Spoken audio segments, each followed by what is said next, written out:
Hey guys, आप सभी का स्वागत है कॉस्मिक किंग थॉर के अगले एपिसोड में। तो आज के एपिसोड में हम देखने वाले हैं थॉर 2020 इशू नंबर 13 को। और जितनी जल्दी हम इसे शुरू करेंगे उतनी जल्दी ख़त्म होगी। तो चलिए आज के इस वीडियो को शुरू करते हैं।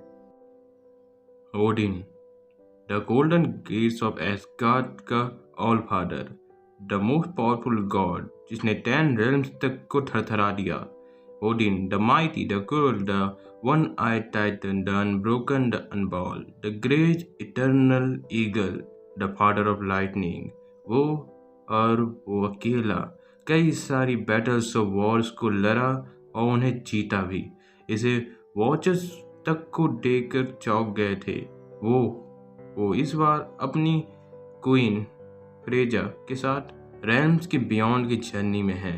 वो अपनी क्वीन और वाइफ फ्रेजा के साथ उस लव की तलाश में है जो कि उनकी दिलों में पहले कभी धड़कती थी।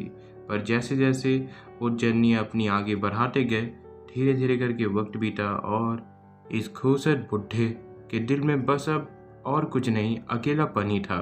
और एक वक्त बाद उसकी वाइफ भी उसे छोड़कर चली गई। और ऐसे में जब ओल्ड गॉड्स अकेले पड़ जाते हैं तो उनके पास सिर्फ एक ही रास्ता होता है और वो बार के एक कोने पर शराबी पीते रहते हैं, जब तक कि वेलकरी आकर के उसे एक जोरदार मुक्का मारती है और उसे उठने को कहती है। ये सब कुछ तुमने शुरू किया है तो मुझे तुम्हारी मदद चाहिए इस पूरे के पूरे भसर को ठीक करने के लिए। तो अब एक शराबी बच्चे की तरह पीना बन करके खड़े हो जाओ। और तुम इतने कमज़ोर कैसे हो गए हो? ओरिन खांसते हुए उठते हुए कहता है, ये मेरी बाहरी रूप को देख करके मुझे कमज़ोर मत समझो वेलकरी, या फिर जो भी तुम इस वक्त अपने आप को कहला रही हो आजकल। पर अगर ये तुम्हें खुशी देता है तो हाँ, मैं वो भगवान नहीं हूँ जो मैं पहले था। मैंने अपनी सारी पावर्स अपने बेटे को दे दी है और अब मैं पूरी तरीके से खो चुका हूँ। मुझे तो ये तक याद नहीं कि मैंने उससे आखिरी बार बात कब की थी। तो वेलकरी कहती है, क्या तुम्हें सच में नहीं पता? तो वेलकरी कुछ और बातों को बताने के साथ साथ उसे ये बताती कि डोनाल्ड ब्लेक अब फ्री हो चुका है और इसी के साथ वो पूरी तरीके से पागल हो चुका है। उसने मिडका सरपेंट को मार दिया, उसकी पूरी की पूरी पावर्स ले ली और तुम्हारे बेटे को अपने उसी रेल में एक कमज़ोर गॉड की तरह प्रिजन में डाल दिया। और अब वो एसगार्ड और साथ ही में मिडगार्ड दोनों पर ही हमला कर रहा है और धीरे धीरे करके वो सारे के सारे ऑल पावर्स को गेन करने की कोशिश कर रहा है। वो वर्ल्ड 3 को पूरी तरीके से चीर रहा है। तो अब यहाँ पर अपने इन सारी नौटंकियों को बंद करो और चलो मेरे साथ, थॉर को तुम्हारी ज़रूरत है। तब ओडिन बियर के अपने ग्लास को पटकते हुए कहता है, इतना काफ़ी है, मैं अपना आर्मर लेकर के आता हूँ। Blood dimension. इस वक्त लेडी सिप और बेटारे बिल यहाँ के हथियार खाने में होते हैं और बिल इस वक्त कह रहा होता है, हमें और आर्मर्स की ज़रूरत पड़ने वाली है। ये वेपन्स काफ़ी अच्छे हैं पर स्टॉर्म बेकर को रिप्लेस नहीं कर सकते और तुम्हें अपने आप पर काफ़ी प्राउड होना चाहिए। सिर्फ कह रही होती है बिल, पर बिल अपनी बात में आगे बढ़ रहा होता है। तुम्हें नीडाविलर्स की ड्रॉल्स को भी तुमसे कुछ ना कुछ सीखना चाहिए। तब सिर्फ काफ़ी ज़्यादा गुस्से में होकर के बिल पर भड़क जाती है और कहती है, तुम यहाँ पर आखिर कर क्या रहे हो? तुम जानते हो ना, जब तक हम यहाँ से बाहर नहीं निकल जाते ये सब और कुछ नहीं, बस एक तरीके से पहनावा है। तब बिल कहता है, लेडी सिप तुम एक गॉड हो, तुम्हें कम से कम भरोसा रखना चाहिए मिरेकल्स में। और तभी वहाँ पर डॉक्टर स्ट्रेंज फ्रॉग और लॉकजॉ के साथ वहाँ पर आ जाता है और उसी के साथ वहाँ पर लोकी भी आ जाता है। लोकी और डॉक्टर स्ट्रेंज दोनों ही तय कर लेते हैं। लोकी इससे थोड़ी बहुत माफ़ी मांगता है और वो दोनों तैयार हो जाते हैं इस हेल से बाहर निकलने के लिए। वहीं दूसरी ओर एस्गार्ड में इस वक्त डोनाल्ड ब्लेक वर्ल्ड 3 को काट रहा होता है और तभी वहाँ पर उस पर एक हमला होता है और ये हमला फ्रॉग ने किया था। इसके पीछे जैसे ही मुड़ करके देखते हैं तो एस्गार्ड की पूरी आर्मी उससे लड़ने को तैयार होती है। और तब ब्लेक कहता है, आखिरकार गेम सही से शुरू तो हो रहा है, पर तुम जानते हो ना, तुम और तुम्हारे सारे हीरोज़ भी मुझे बिल्कुल भी डरा नहीं सकते। तभी उसके पीछे से एक हाथ आता है और उसे बहुत ही तगड़े तरीके से नीचे पटक देता है।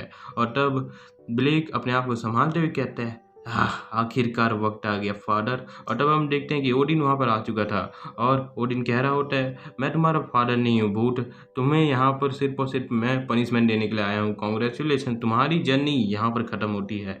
ब्लेक खड़े होकर के कहता है, तुम्हें क्या लगता है मैं तुमसे डरता हूँ? ओडिन कहता है, परहैप्स नहीं, मुझे नहीं लगता, पर तुम जल्दी डरने लगोगे क्योंकि तुमने जितना भी पावर, वो पूरा का पूरा ब्लड जो वर्ल्ड 3 से तुमने निकाला है, तुम्हें क्या लगता है वो ब्रीडिंग कहाँ गई होगी आखिर?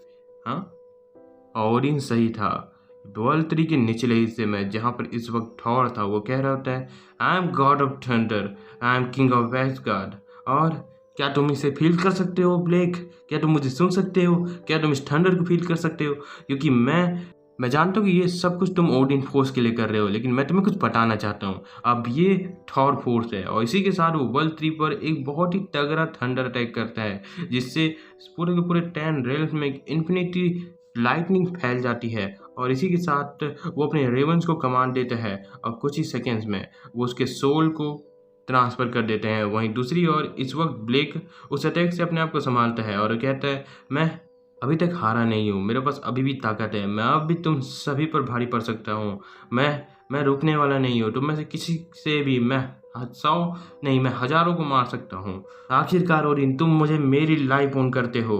तब ओडिन कहता है, Donald Blake, shadow of thunder, मैं चाहता हूँ कि तुम बस यहीं पर रुक जाओ।